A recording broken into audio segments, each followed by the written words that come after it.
Mga kacholopi, si Joseph, maglilinis daw siya ng CR.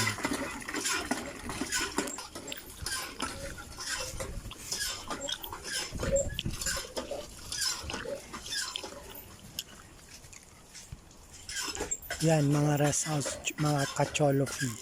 Dito naman tayo mga kacholopi. Dito yung kubo-kubo mga kacholopi.